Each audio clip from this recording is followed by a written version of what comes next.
서울중앙지검이 최순실, 박근혜, 전두환 등 권력형 비리의 미납 추징을 전담하는 범죄수익 환수부를 어제부터 가동했습니다.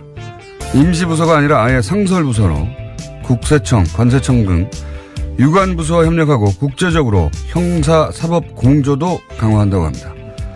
듣던 중 반가운 소식입니다.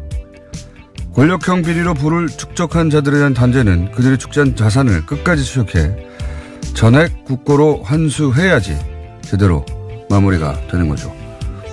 우린 나라를 통째로 넘긴 친일파의 재산 환수조차 제대로 해내지 못했습니다. 그 덕에 친일파의 후손들은 명문학원 설립하고 유학을 가고 또다시 엘리트가 되어 부의 대물림을 하는 동안 독립운동가 후손들은 경제적 어려움으로 고졸 이하가 66%에 이르죠. 이게 말이 됩니까? 이런 역사를 이제는 끝내야 합니다. 반드시 정부 차원에서 나서서 국내는 물론 그들이 해외로 빼돌린 자산들 마지막 한 푼까지 아무리 오랜 시간이 걸려도 전부 환수해야죠. 그렇게 못하는 나라는 나라도 아닌 겁니다. 범죄 수익 환수부의 권투랩입니다. 김호준의 박수였습니다. 시사인의 김은지입니다. 네. 범죄 수익 환수부 이런 거 생겼어야 돼요. 오래전부터. 네. 뉴스공장에서도 아주 오래전부터 주장해왔던 것들인데요. 드디어 네. 움직이기 시작했네요. 드디어 이제 상설 부서가 생기는 거예요. 서울지검 윤석열 지검장 하에. 우리가 이제 뭐 일제 청산 못했다고 프랑스 예 들고 그러는데 프랑스가 이제 대표적인 예인 거지 다른 나라도 다 마찬가지예요. 뭐 예를 들어서 노르웨이도 그 부역자들 재산을 전부 환수했어요. 그리고 그 전쟁으로 피해를 입은 사람한테 다 분배해버렸어요, 그때. 예. 뭐, 벨기에 같은 나라도 다 환수했습니다. 개인 재산 몰수하고, 만약에 부역자가 사망했다. 그러면은 그 가족들한테, 가족들 재산을 몰수해버려서 굉장히 잔인하게 보이는데, 다시는 그런 일이 없도록 하려는 거거든요. 예. 시한도 없어요, 시한도. 예. 우리는 친일파라고 감옥에 간 사람이 없습니다. 부역자 처벌을 이렇게 단 한 명도 안 한 나라도 없어요, 정말. 말도 안 되는 거죠.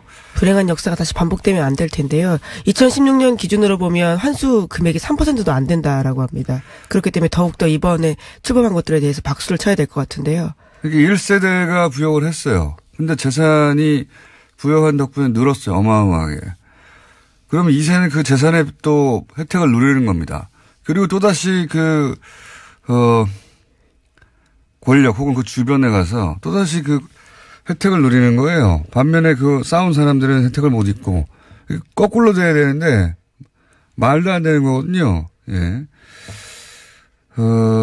아무리 오래 걸려도 끝까지 추적해야 된다. 예. 꼭 환수해야 된다 생각이 들고 6개월 이 얘기를 보면 무슨 생각이 드냐면 6개월 전에 다스는 누구 겁니까? 이런 거 시작할 때 사실 그런 얘기 많이 있었습니다. 제 주변에서도. 박근혜 최순실 집중해야 되는데 전선을 흐트러뜨린다고 뭐 다 쓰고 해봐야 되냐. 다 끝난 건데 뭐 하나마나 하다. 그런 소리 많이 했어요. 왜 안 됩니까? 해보지도 않고. 예. 사실 다들 다스 주인이 누군지 뻔히 알고 있었잖아요. 기자들 다 알고 있었어요. 그리고 거기 참여행사니까 다 몰랐나요? 다 알았죠. 그냥 둔 겁니다. 그냥 어쩔 수 없다고. 예. 시작하면 끝을 봐야 되고. 예. 반드시 해야 한다. 해외 도피 재산 있죠. 최순실.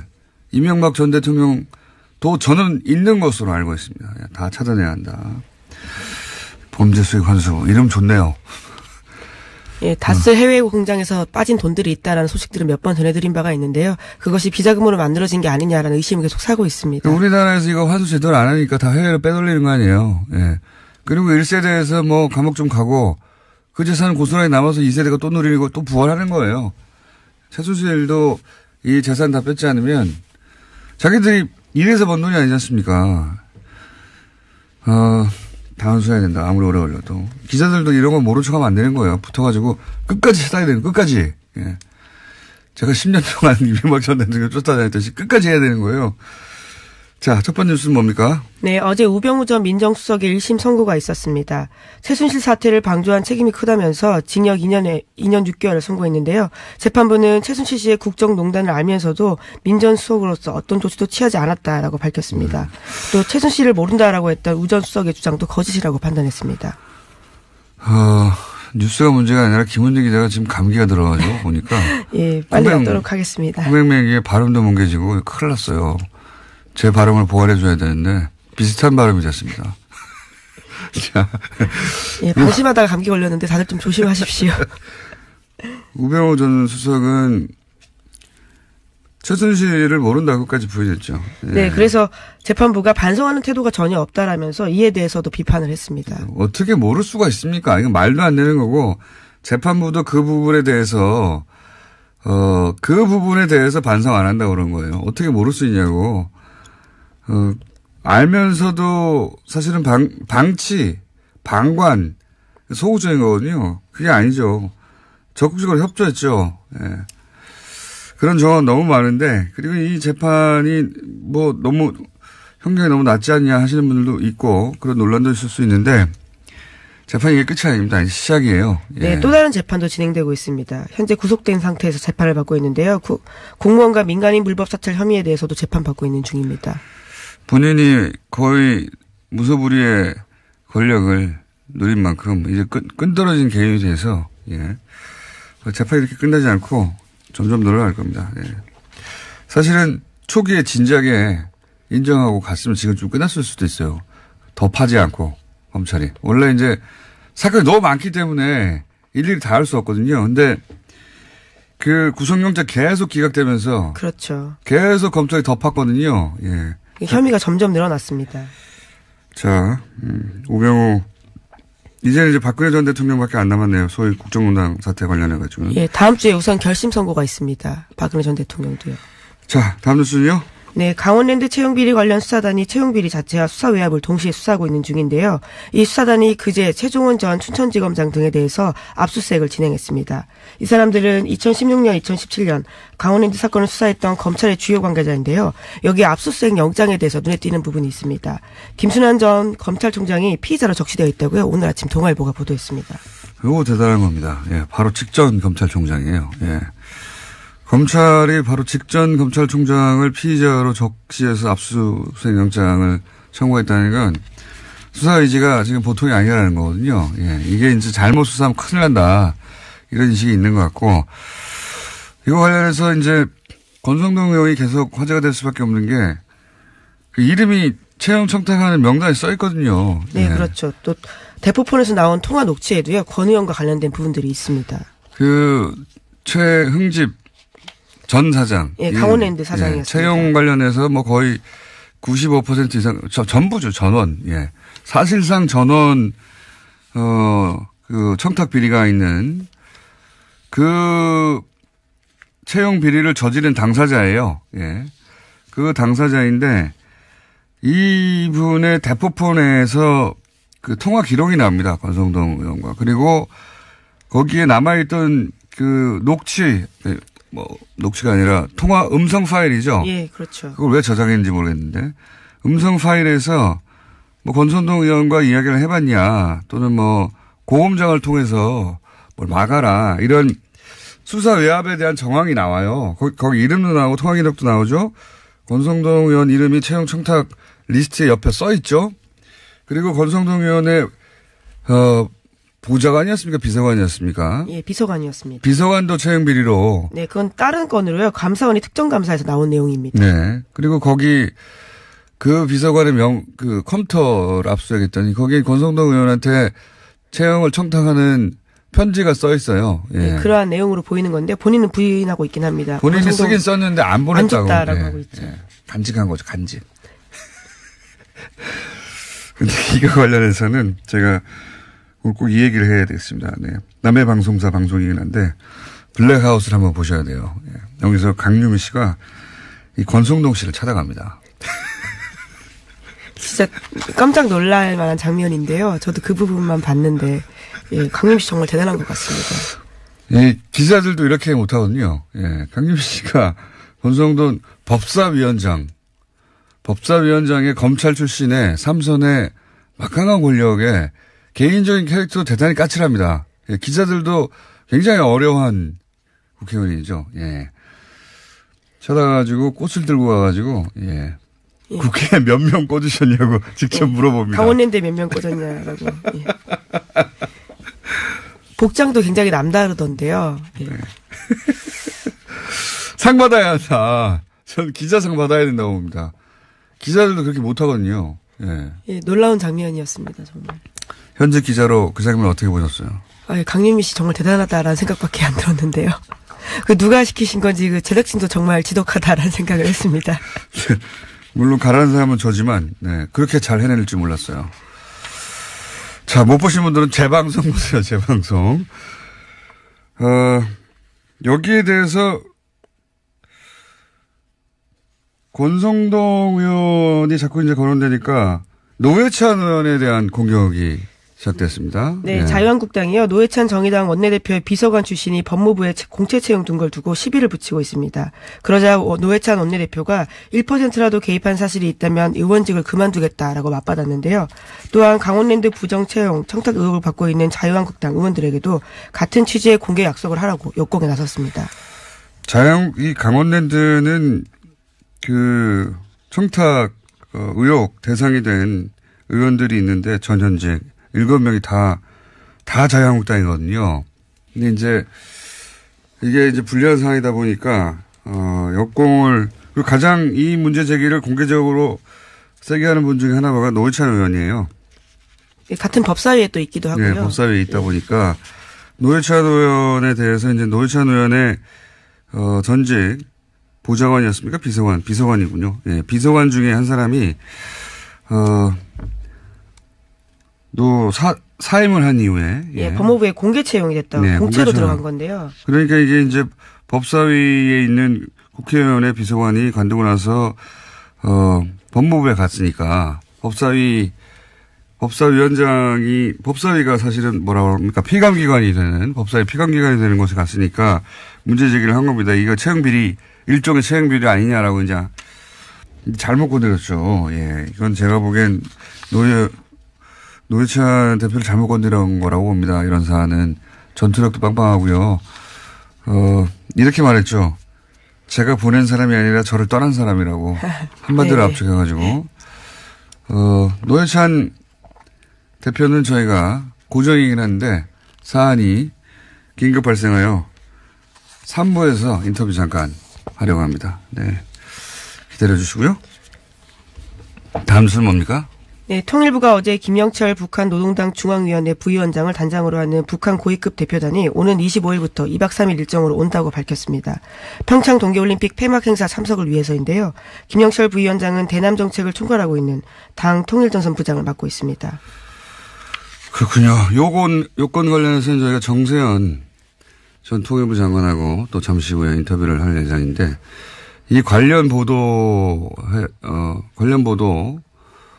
관해서 제가 꼭 짚고 싶은 부분은 김영철 북한 노동당 중앙위원회 부위원장, 통일전선부장, 대남정책 총괄 뭐 이런 역할인데 여기서 보도를 할 때 연합, YTN 특히 천안함 피격 사건을 주도한 것이라고 기정사실에서 보도하고 있어요. 자기들이 어떻게 합니까?